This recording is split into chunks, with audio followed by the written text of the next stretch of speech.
Savage Hour. Tonight's guest, Mac Talbert, Navy veteran, entrepreneur, Jedi master of barbecue, and an all-around great American. Brought to you by Semper Savage Salad Dressing and Marinade. It's homemade salad dressing in a bottle, and you're gonna love it. Folks, welcome to the Savage Hour. Tonight, I have a very, very special guest. Somebody who is a really good personal friend, know him for years. He's a personal mentor. He's a Navy veteran, entrepreneur, freaking Jedi barbecue master. Like I said, he's a friend and a mentor. He has two companies, Smoke and Shine Barbecue and Smoked Virginia. And so we're going to talk about those and many other subjects this evening. Mac Talbert, welcome, sir. Thank you for coming on. Really appreciate it. Hey, John, I really appreciate it. Thanks for having me. So much good barbecue, entrepreneurship stuff to talk about tonight.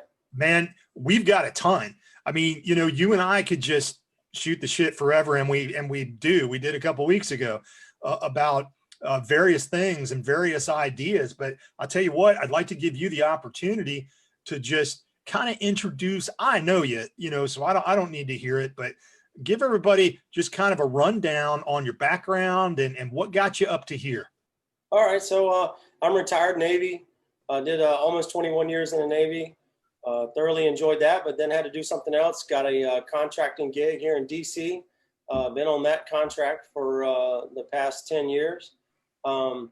Along the while, I was always wanting to work for myself, and Billy Callahan, a good friend of mine, came over and said, you know, hey, I enjoy smoking all this barbecue. And I said, hey, man, I've been barbecuing since I was 8 years old. My family owned a barbecue business down in North Carolina, and I have a picture of me when I was 8 years old sitting up on a smoker loading a hog with my grandpa and my uncles, and so that's where it all began. So I was like, hey, man, let's do something, because I'm tired of eating shitty barbecue here in DC. And so, you know, all the name places and stuff in DC that they say are famous is like Rendezvous. You go there and it's just mediocre barbecue. It's nothing that blows you away.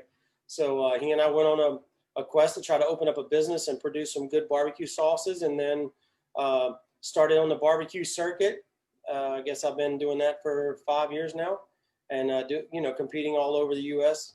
If the prize is big enough and I got time, we'll be there compete. And, man, so you are going all the time. I mean, you are freaking running like crazy. You know what, a business, you got to work it. If you're a startup business, you really got to put in the hours. It will never be successful if you don't put it in. So I put in the hard work now. Yeah, no, I'm with you. Stacy and I are exceedingly busy, just trying to do various things. Everything from meeting with the accountant, you know, and trying to figure things out, to doing live videos, to engaging with other companies and other people, and just trying to learn. I mean, man, if you've got a day job, you know, it gets real busy real quick, particularly if you're serious about the business and you want it, you know, and you want it to really grow. So man, so you and Billy, and Billy and I have met. How long have you guys when did you guys actually start Smoke and Shine? It was a thought back in, I guess, 2012, the summer of 2012. He and I were sitting across from each other in a cubicle talking about smoking. And it's where it really, the thought process initiated. And then we started doing some catering on the side, trying to cook for our friends and stuff and see if they liked what we had. Billy has a background from Arkansas, Memphis area, so he knows the Memphis rubs. He knows that style of cooking. Right. We both did some time in Texas, down in Fort Worth, Dallas-Fort Worth area. Learned a lot there. Went down to Central Texas, got a style going, and then we just, you know, we kind of built our own style. We call ourselves Barbecue Outlaws because we kind of stole the ideas or the styles from other regions of the world.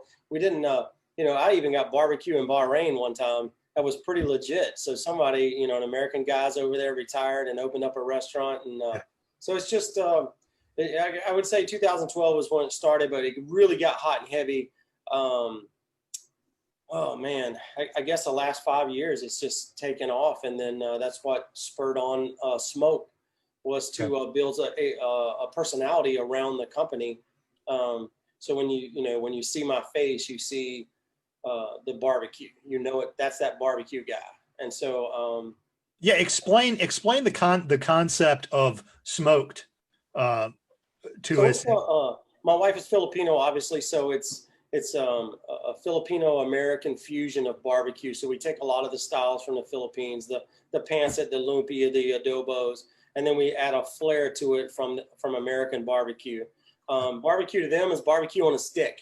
So we do a little bit of barbecue, on a stick, chicken barbecue, pork. Pork is a huge product in the Philippines, so it fits right into our style of barbecue. Sure. So we do a lot of skewers and lumpia. Lumpia is a really popular one, and pancit. That's probably our biggest sellers. But pork adobo, chicken adobo does really well with American barbecue. So is smoked that is a food business, not a sauce business? Right. It is a food business catering Filipino food type American fusion of barbecue, and it's the personality behind the barbecue. That's me. So when you see me, that's why we set up Smoke. Somebody will say, "Hey, that's that Smoke guy," and they'll know it's me. I used to know when I was a kid, we had a blacksmith. We call him blacksmith farrier. Guy used to come shoe the horses, and his name was Smokey. I don't remember his last name, but I always remember that his name was Smokey, and I thought it was so cool that somebody named their little boy Smokey, which I'm sure it was just a nickname. But to me, as a little kid, on the farm, they'd come around and shoe all the horses. And I was like, oh man, that name Smokey, that's so cool. But yeah, Smokey puts them down. yeah. Well, hey, so that kind of brings us up to date, but let's talk about the actual products that people can go get in stores. Okay. Because you're mostly in stores. That's the bulk of your business still, right? Yeah, we're trying to push the product out into more stores. Trying to get we finally changed our recipe up to get into Whole Foods. We got onto their buying screen or buying website. So now all the managers of Whole Foods can see our sauce and can click on it when they need a case at their store. But what we're trying to do is push out in our region. Our region is the DMV. And try to get out in as many stores as we can and get our name out there so people can see it. And through the barbecue competition circuit, we have, first we're in 23 stores now. So we're trying to keep pushing that product out to more stores. And then on the barbecue circuit, get professional circuit to get more people to use the sauce. Our sauce has won 2 competitions on chicken, and it won a GC on 2 of our meats, pork and chicken, down in North Carolina, Charlotte, North Carolina. Man, that's amazing. Yeah, you've had some tremendous success, and I can tell you, it is some great stuff. In fact, I sent you a text the other day. I need to go get some. One, to support this thing that you and I had talked about with the Maryland National Guard, but we need to get some. Stacy's like, I want some of that. Yeah, man. I know. Hey, I know. You got a whole wall full of it back there. But here's our fusion, which is a blend of the hot one and the sweet one. Okay. And here's our sweet one. Right. Really good stuff. But it's right here, and we're in 23 stores in the area, or you can find us on our website. Yep. Just message Billy and I. We'll send you out some barbecue sauce.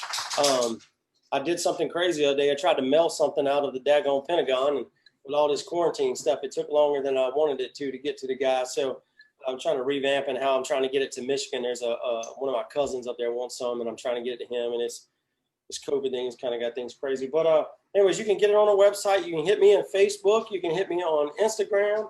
You can just send me send me a picture that says I'm out of sauce, and we'll get it to you. That's awesome. Now, have you guys still got 3 varieties, right? That you're selling? A hot one called Virginia Heat. Yep. A sweet one called Virginia Sweet. Yep. And then a fusion called Virginia Fusion. Which is the 2 together. Yeah, kind of the middle road. We're stationed out of Virginia. We've both lived here forever, so we just call it Virginia. Try to put Virginia on the map with some barbecue, because there's some good barbecue around here. ZZQ down in Richmond is probably the best barbecue in the state. And then there's a couple other little small in the hole. I like Federalist Pig. It's one of my favorite ones up here. Sounds great. They caramelize these Brussels sprouts and then put brisket on it, and you can't do nothing better than that. Wow, that's crazy. When I was a kid, Brussels sprouts were the thing of nightmares. It really was. It was oh my God. The Brussels sprouts came out of the boiling pot, ended up on your plate, and it was everything I could do to get them down. Man, yeah, no flavor, no seasoning, no flavor. Oh God. Yeah. And you're sitting here, and you're having these battles. And of course, this is kind of the old days when, well, at least the way I grew up, you didn't get up from the table until you were dismissed. And in order to get dismissed, you had to put down enough of the right food. And oh God, I had a few battles about those, but man, I had them later in life. I had them cooked in the like roasted and covered in balsamic and all different kind of glazes and stuff. Holy moly, that's some good stuff. That's some good stuff. It is. I couldn't believe. At first, somebody goes, "Hey, I'm going to order as an appetizer. I'm going to order some roasted Brussels sprouts." And I'm like, "Oh my God, don't do that. Yeah." But I tried one. I was like, "Oh man!" I started. Yeah. I'm like, "Yeah, I'm all over that." Put some of that Virginia Fusion on it. This one here. Yeah. And throw it on the grill. Holy cow, is that good? Well, we ran through that stuff. Of course, at the time we had 3 kids living here, but we ran through our first little batch. God, we ran through that within a couple weeks. It was a huge hit. Awesome. It really is some of the best stuff. I'll get you more, buddy. Oh no, yeah, absolutely. But hey, talk to me about competitive barbecue. So you're the first guy. We were kind of, as I was getting Semper Savage going, and you were kind of mentoring me through those early stages. You talked about competitive barbecue, and you were the first guy I never even knew that was a thing.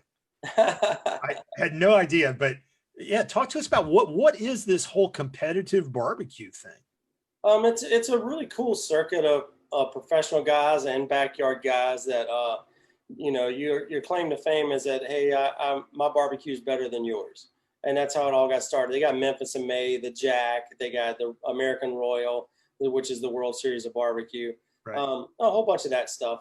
But what is competition? You go and you meet 75 to 100 other competitors with a line of judges.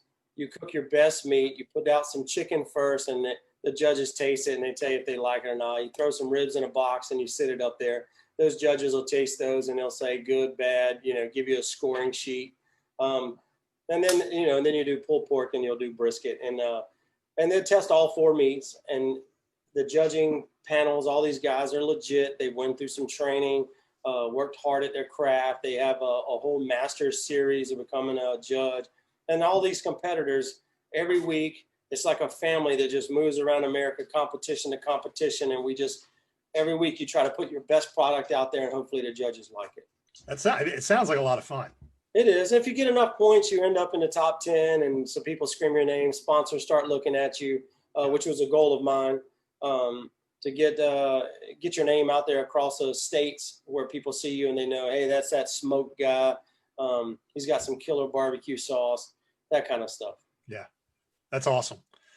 So yeah, really cool. And yeah, when you first mentioned that to me, I was just like, hey, what is this? And you showed me some pictures and stuff. And obviously you taken Semper Savage out there with I do. And swag and all that kind of stuff.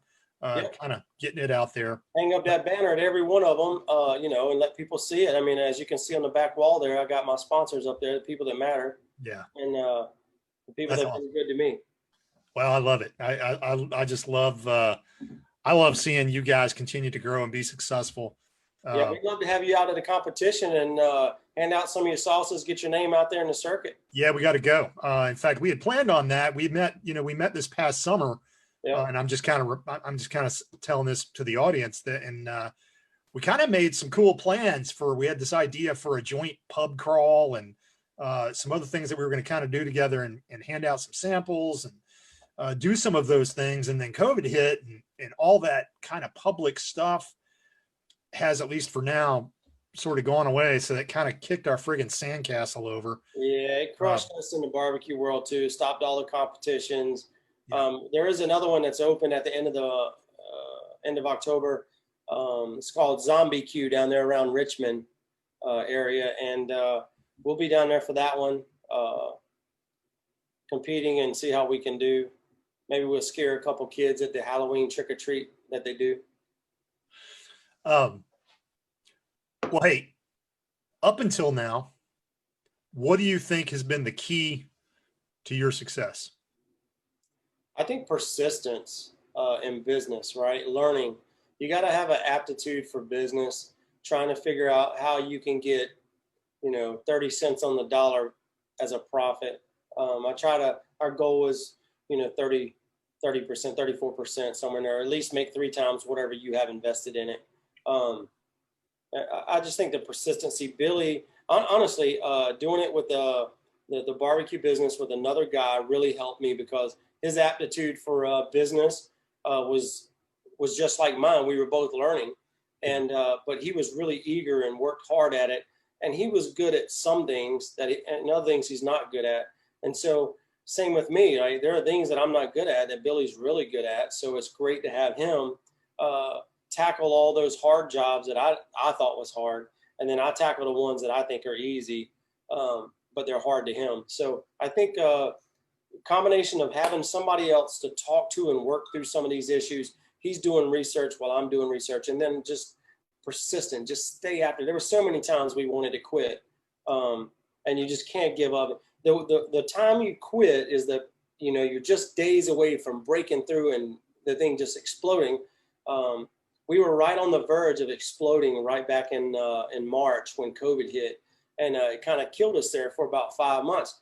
But then when we were finally able to start back, we realized the fan base is still there. Yeah. Every one of these jobs that I go out to and do, there are our fans follow us around, brewery to brewery, winery to winery. They show up every Friday and Saturday to get barbecue.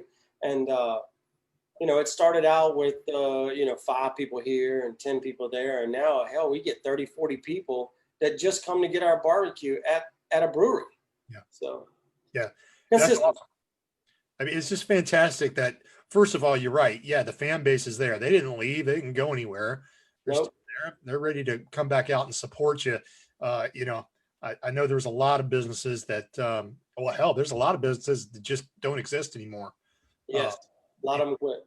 Oh, man, I was super thankful that we were not a brick and mortar type business, with like a rent due or a payroll or something like that. I mean, we kind of do have a payroll with all the people that we've hired to handle things for us, but we could let them go like that. If we, if we absolutely had to, we could cut loose. So, anyway, but I'm glad you're obviously not only kicking, but thriving, as we come out of this whole COVID fiasco. So anyway, but, yeah, that's good advice. Just persistence.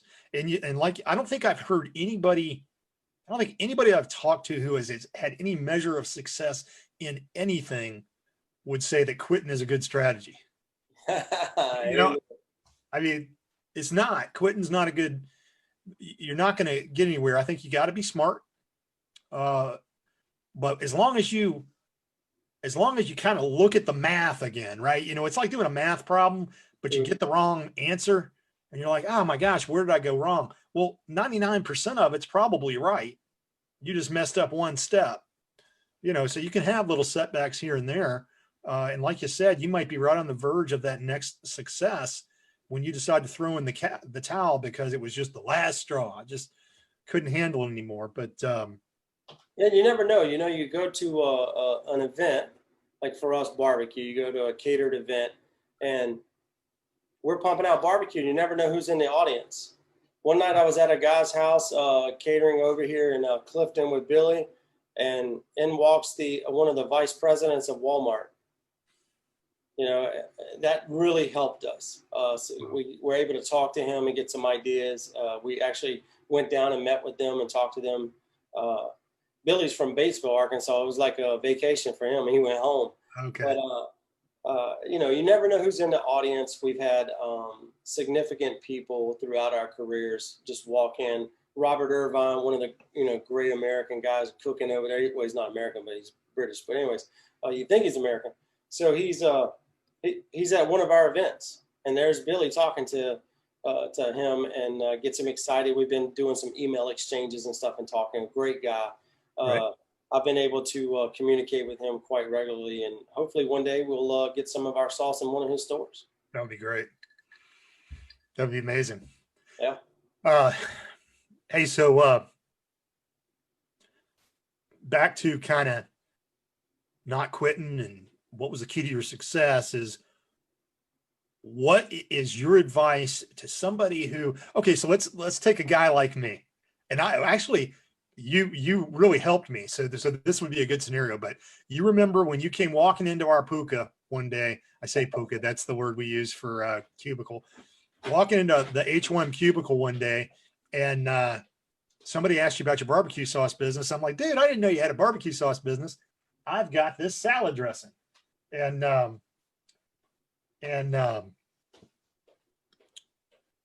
we basically had lunch, and you were my mentor from there, you know, into getting it into a bottle and whatnot. But what advice do you have for others like I was who've got this idea and maybe they got I don't know, the next best beef jerky or the longer lasting light bulb, whatever it is they've got in their basement and their friends and family are loving and that they love and they believe in.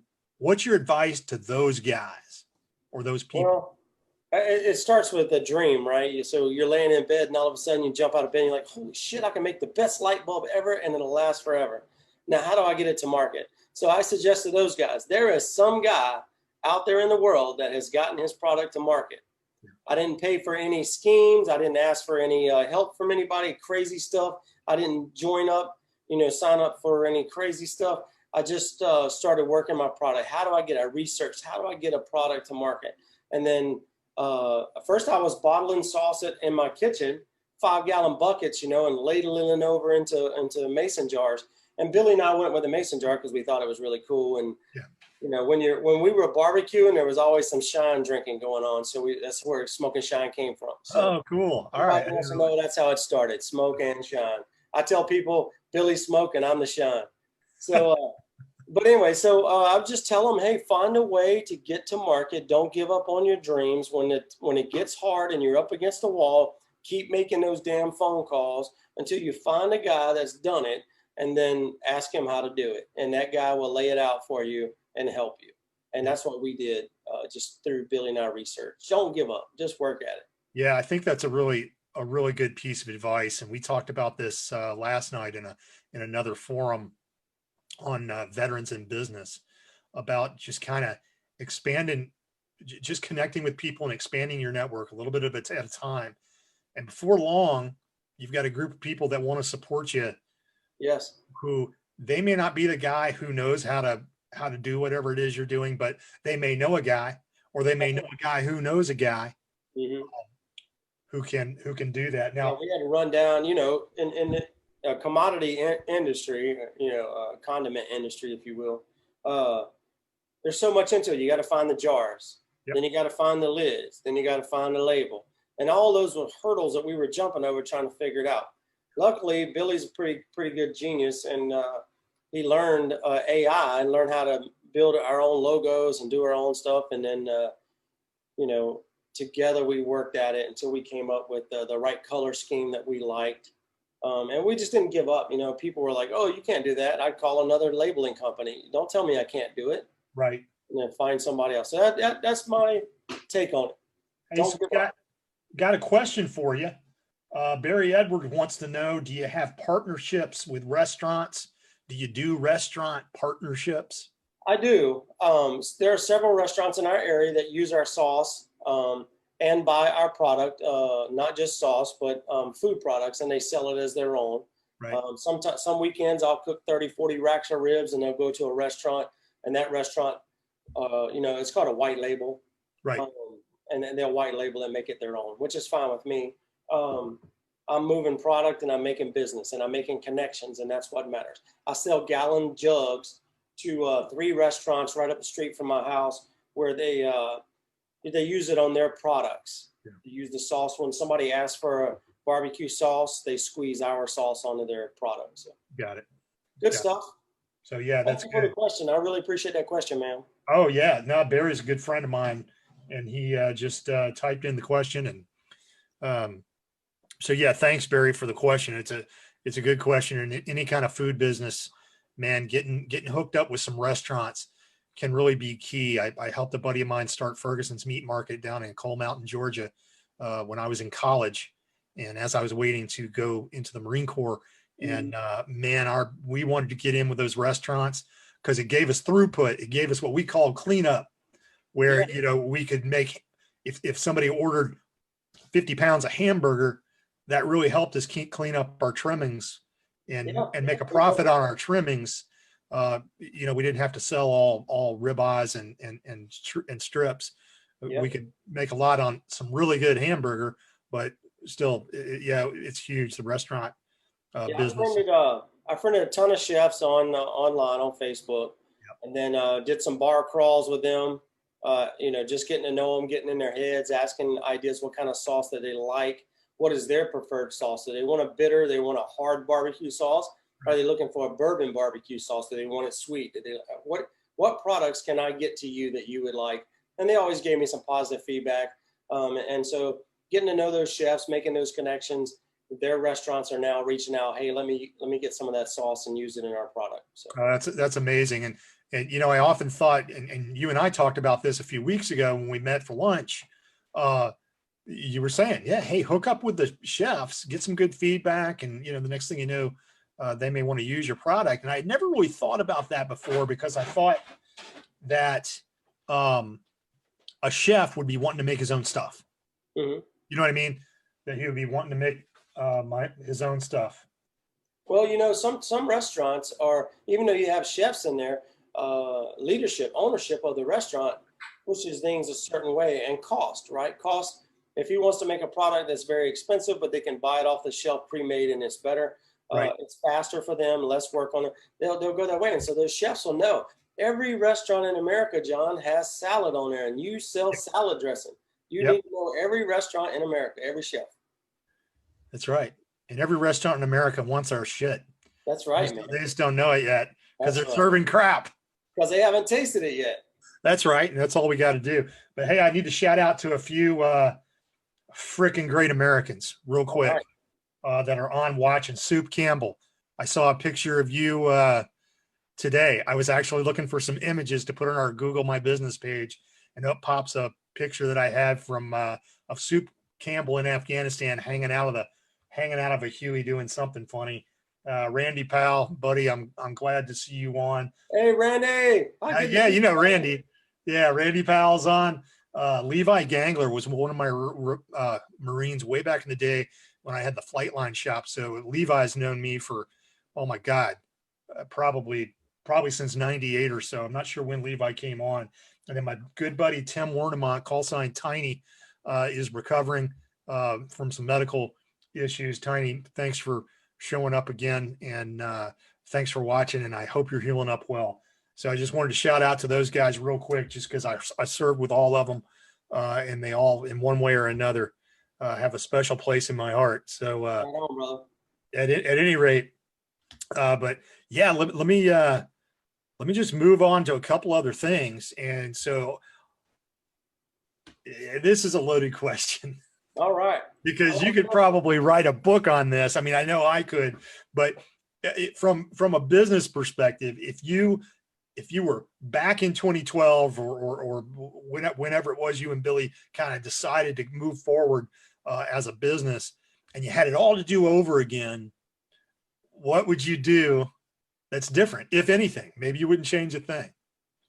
Well, that is a loaded question. There's a lot of things I would have done differently. I think before starting the business, I would have got a little bit smarter. Yeah. I think I would have spent a little more time talking to some, and even though I have a degree in business administration, that's not everything, right? I mean, you got to get out there and get to talk to some of the guys that actually have a business and figure out, your ROI on your money. Figure out, if I do this, what do I get? All of those kinds of things.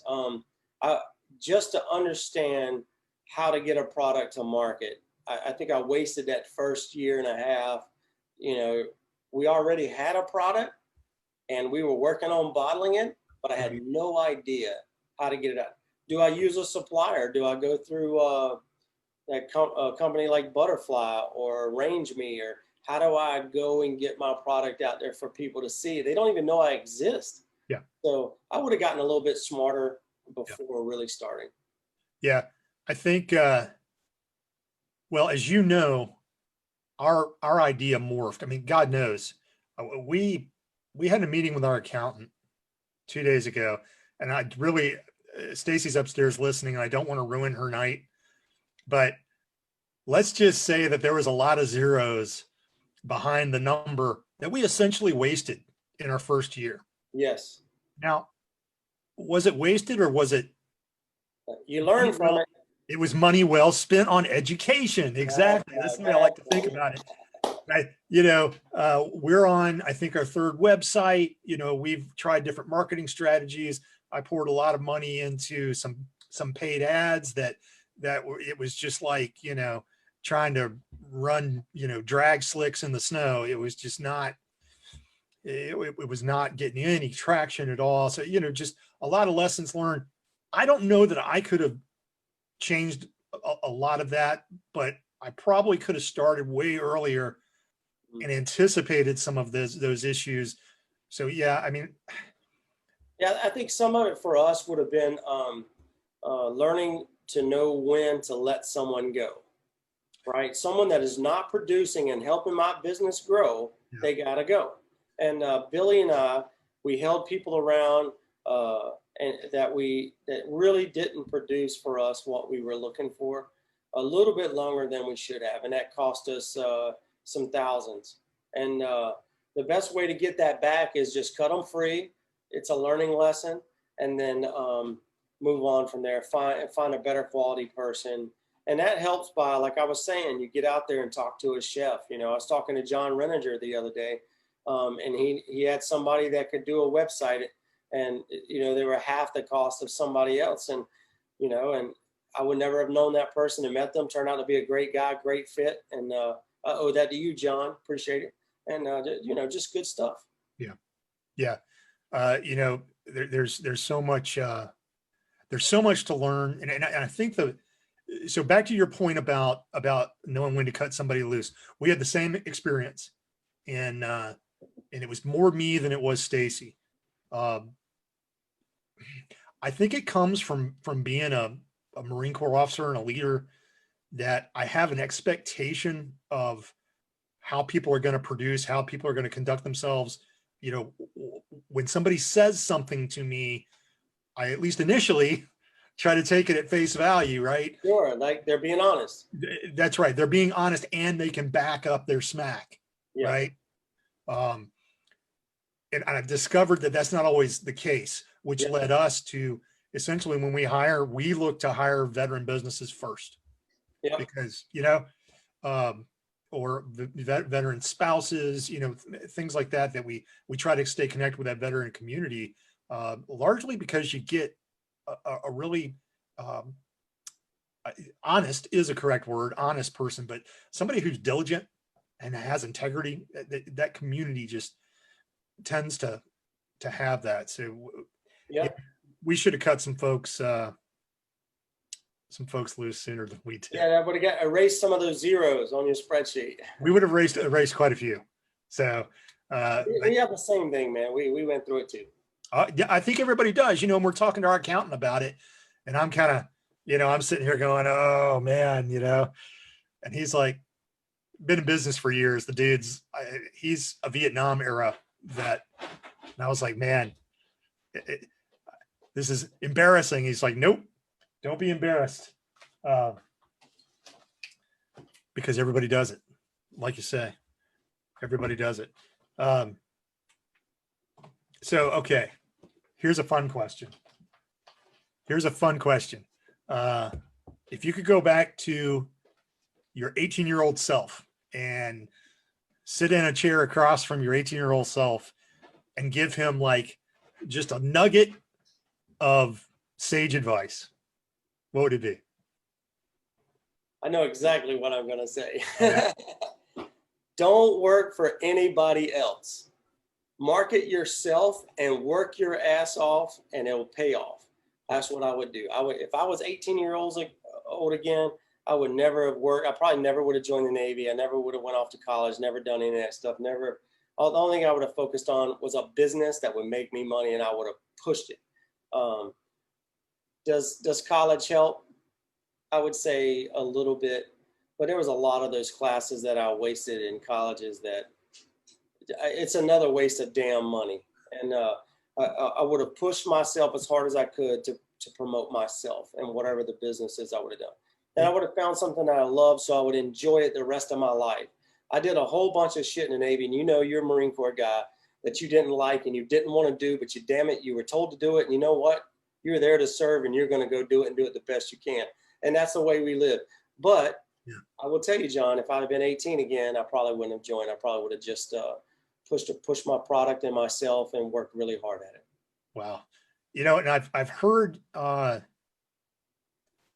won't call it advice. I heard somebody years ago say, hey, look, unless your kid is just friggin' Doogie Howser, right? Like not many people remember Doogie. Right. Well, not that many. So I'm dating myself just a bit, but freaking, unless your kid is ready to go to like Harvard Medical in 10th grade, he said, hey, take that 50 grand or 100 grand or whatever you're going to spend on his education, buy him a business. Yeah. Go out and buy him a friggin', sub shop or I don't know, something. And by the time he or she is done, even if they run it in the ground, yep, they will have a better education about everything. That's right. Than they would have had you spent that money on going and getting freaking indoctrinated with leftist freaking bullshit. Yeah, bullshit. I think those kids today come out dumber than they did when they went in. So I told my son. So my son Riley. So he's down at ROTC and doing ROTC down at ODU. Great guy, great kid. But I told him, I said, look, let dad pay for you to go to Baltimore and go to a welding school. It's $6,000. You come out certified in every damn type of welding there is. Yeah. I said, and then you go make your money, right? And you'll have more money to spend and more money for your family than you do if you work for somebody else. And I'm proud that he's going in the Navy. I'm one of the proudest dads out there. This kid is busting his ass. But I got to tell you, I still want to send him to welding school. I told him every summer, man, come home and I'll send your ass up there. Yeah, I'll tell you, man, our son, did you meet Jack? Did you meet? I've not met Jack yet. Our second youngest, he's the only one you probably would have met. But so our second youngest just joined. He's still up in New Hampshire, and he just joined the New Hampshire National Guard. And it's kind of a funny. In fact, today's his birthday. Happy birthday, Jack! Happy birthday, Jack!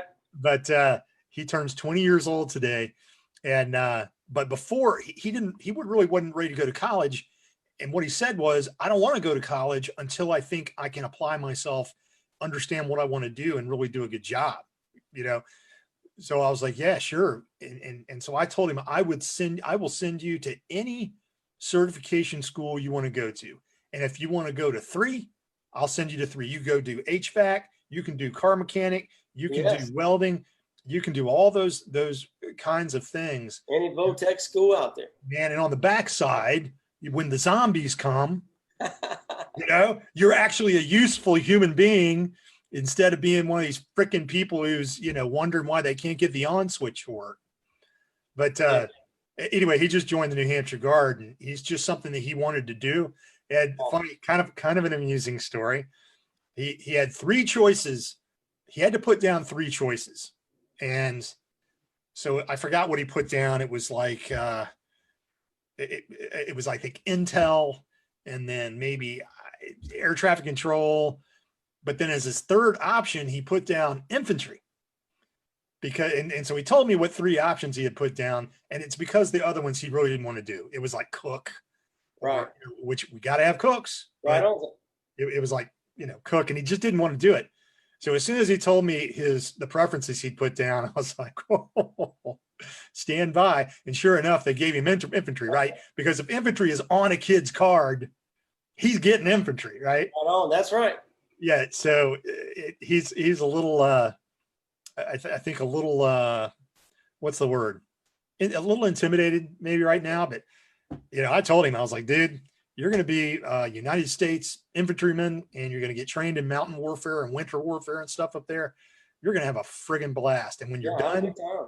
yeah, when you're done, nobody can take it away from you. That's right. Make the most of it while you're there. That's right. Anyway, so not to digress, hey, I want to say hi to Tom Gercio. All right, Tom. Yeah. Tom, for those who don't know, Tom was actually a mentor to me in the Pentagon. Tom is one of the most knowledgeable individuals I have ever met when it comes to the H-1 program. If you want to know where the bodies are buried in the H-1 program, go talk to Tom. He might have actually buried a few.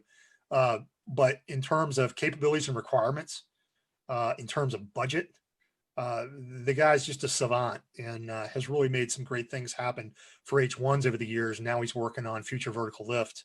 At least that's the way they called it when we left. And I was super sorry to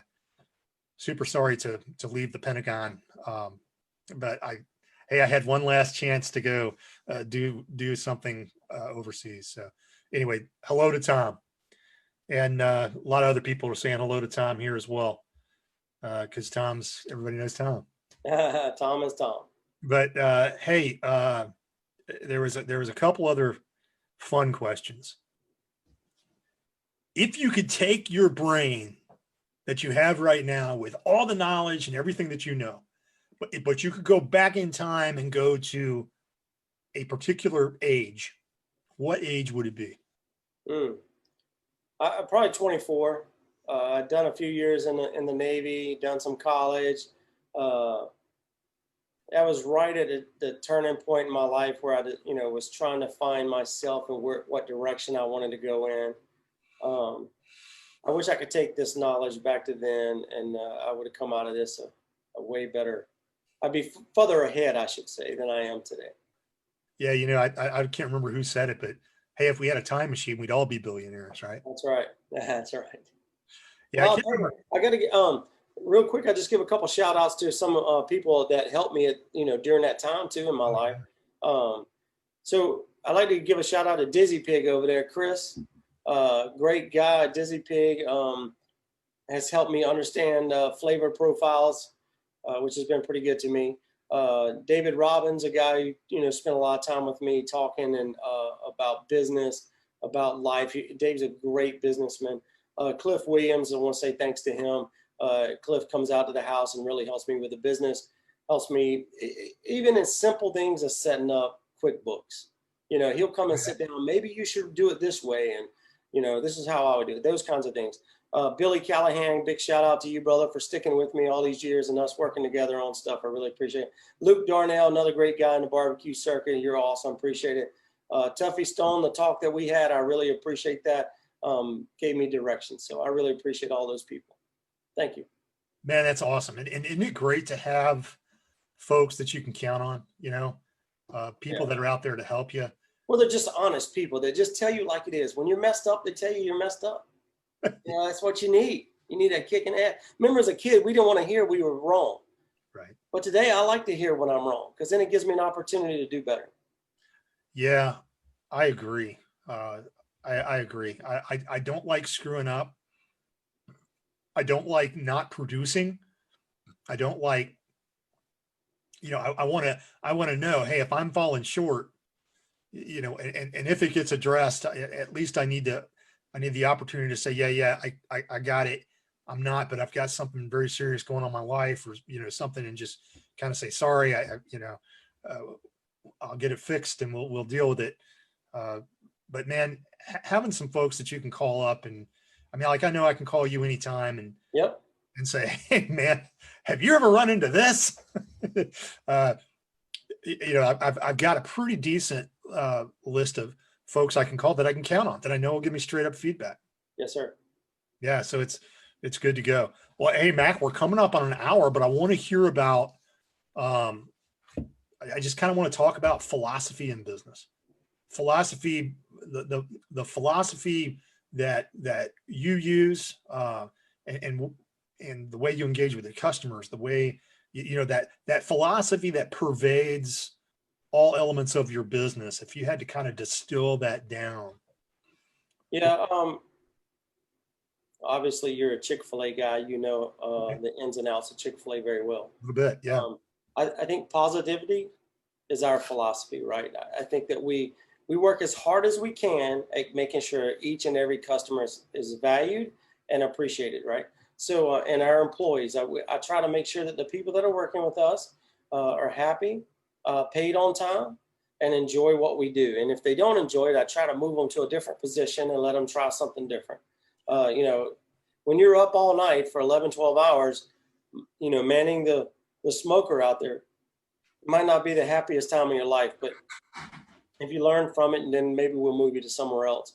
But I think just positivity, you know, is our goal. Even though we hit the fan sometimes, and we get in the weeds, and we are working.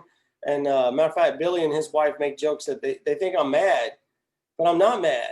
I'm just focused. Like you don't talk when we're really busy. You don't talk.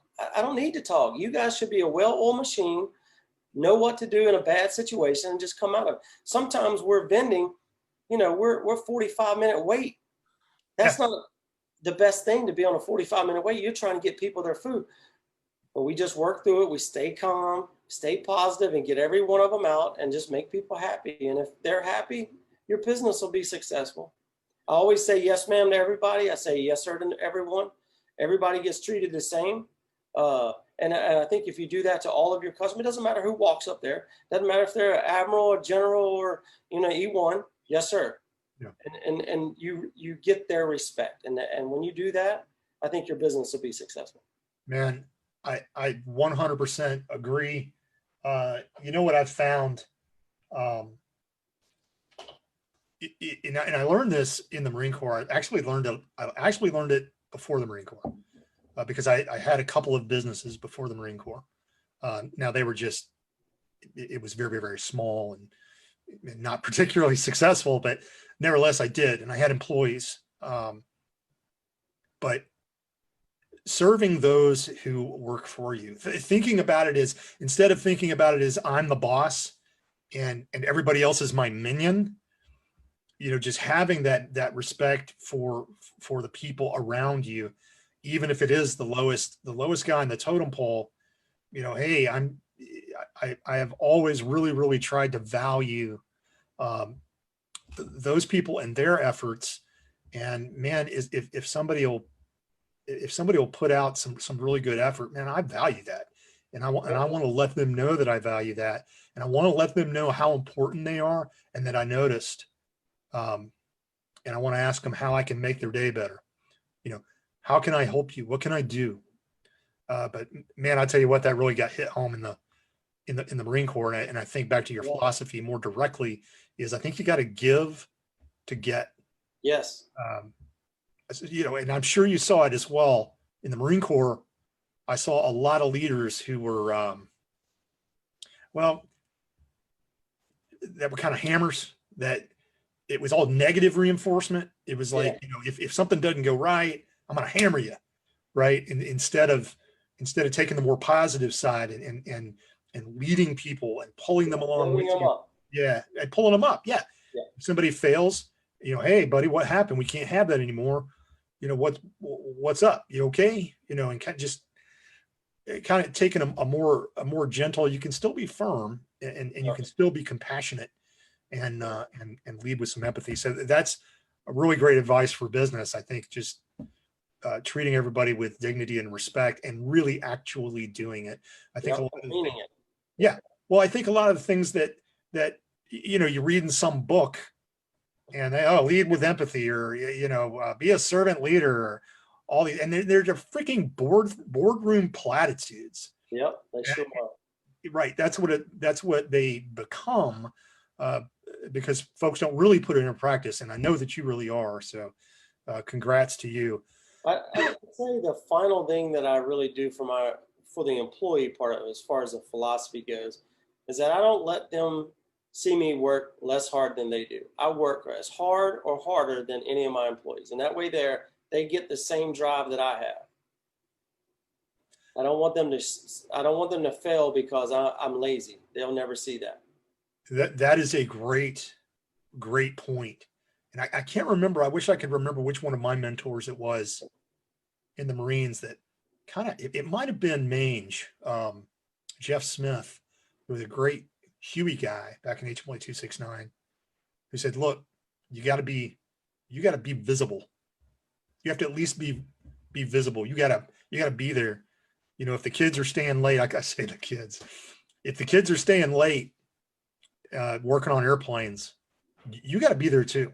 That's right. And, you know, you got to at least share their pain to the max extent you can. Now, of course, as a pilot, I was not qualified to do their job. Mm-hmm. Huge thing to remember too, right? Yep. You know, hey, I'm just a stick wiggler. That thing doesn't go anywhere until those mechanics get done turning wrenches on it. And guess what? I can't do it. That's right. I'm not qualified and I'm not allowed anyway. But hey, we can begin to wrap up here as we're approaching an hour. All right, sir. Tell us again where we can find Smoke and Shine products and where we can come see you on the where we come see Smoked. Okay. Circuit somewhere. Yeah, so you can find us. We're in 23 stores. Some of them are mom and pop shops. I can't name them all off, but anyways, Dizzy Pig, my sponsor right back here. We sell about 9 cases of sauce there every week. That's probably our most popular destination to get it. There's a few gas stations that we're in, and a lot of the smaller stores that are in the area. But we're really trying to venture out and try to get into some bigger ones. You can get it on our website. Just shoot us a message and let us know you want some. Billy or I will do everything we can to get it to the post office and get it to you. And then you can get us on Facebook or Instagram. I don't do Twitter, so I was not into that. But anyways, you can get us on there. And then, you know, just a good old email. If you buy a bottle, we're on the side of it. Remember that we're Virginia's finest. We're veteran owned and we're all natural. It's right on the side of the bottle. We work really hard to get those certifications. So that meant we had to change our recipes many times to get there, but we got there. And then in the future, we got a line of rubs that we're working on, and they'll be coming out. And if you want to catch Smoked at a brewery, let's see, this Friday night, we're at Barley Naked Brewery from 3 to 8. And then we're at Barley Naked Brewery the next weekend for their Oktoberfest. Last year, they had around 1,500 people come through. So get there early, get your ticket, get in. And come get some great barbecue. If there's anybody around here makes better brisket than me, you find that person and let me try it. I'll let you know. That's awesome, Mac. Hey, I just want a quick shout out to some other guys that joined. Shauna, thanks for joining us. Ed Morris, thanks for joining us. And Armoni Tobias. We're getting ready to wrap it up, but thank you folks for joining us. F-18 Australian Tobias? I have no idea. Okay. Well, welcome. Thank you guys for coming in on the cast. Appreciate everybody coming in, and I appreciate your questions and comments as well.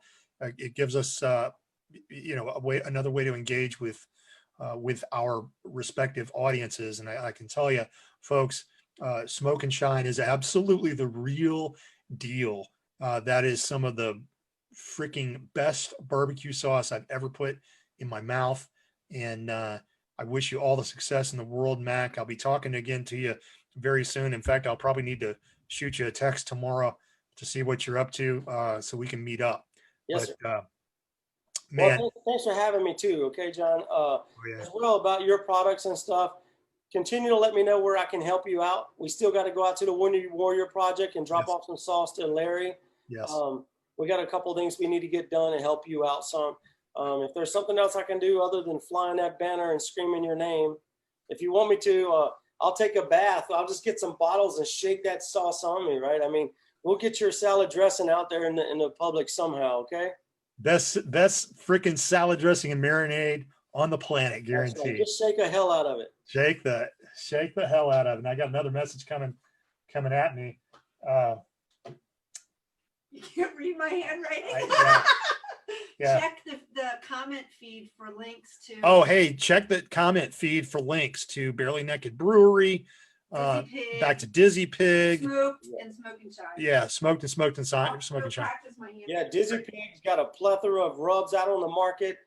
They're in almost every damn store in our area, and they produce some really good rubs. Anybody getting into barbecue, it's a great way to start. You don't have to produce your own. You can go out and get some really great quality rubs from there. Barley Naked Brewery, Waters Inn Brewery, one of our biggest sponsors. I should have their banner up, but it hasn't come in the mail yet. Waters Inn Brewery, we're there so much, and a great group of guys doing some great things. They're about to open their second brewery, producing some of the best. They got you saw that picture of me holding the sign that says damn beer. Yeah. We created a beer called Damn Beer, and it's the best damn beer I drank. It is so good. I loved it. I saw that. What's it spelled, like DAMM or something? Yeah. Yeah. Damn beer. Just come Damn get beer. some damn beer. It's anyways, hey, next time we get together, brother, I got this bottle of scotch right here. Hey. You and I need to find the bottom of it. The bottom of it. The bottom of it. Yeah, man. Jeez, I might have to crawl home. I might not be able to go home. Best way to go. Just do it at home. Sleep in the woods or something. Right on. Well, hey, Mac, I'm gonna let you go, folks. Thanks for joining. Appreciate you joining the Savage Hour. I think I've got a special guest lined up for next week. He's a mystery guest, yet another military connection. All right. Another great entrepreneur, and we're trying to nail him down for next week. So, Mac, thanks for coming on, folks. Go check out Smoke and Shine barbecue sauce. Go find Smoke Virginia out at one of your local venues. You will absolutely not regret it. Come up, introduce yourself to Mac. He's the nicest guy ever, and he will absolutely be happy to talk to you. Hey, I got one more thing for you. Yeah. Anybody that shows up and tells me they saw us on this pod, they get free appetizers while they're at the brewery. Okay? So tell people to come up. Just let me know that they saw me on this show, and I will give them a free appetizer while they're there. That is outstanding. Outstanding. All right, guys. Any of you in the area, find them. Take care, Tom. All right, brother. Everybody, we're gonna end the live now, and thanks to everybody for joining.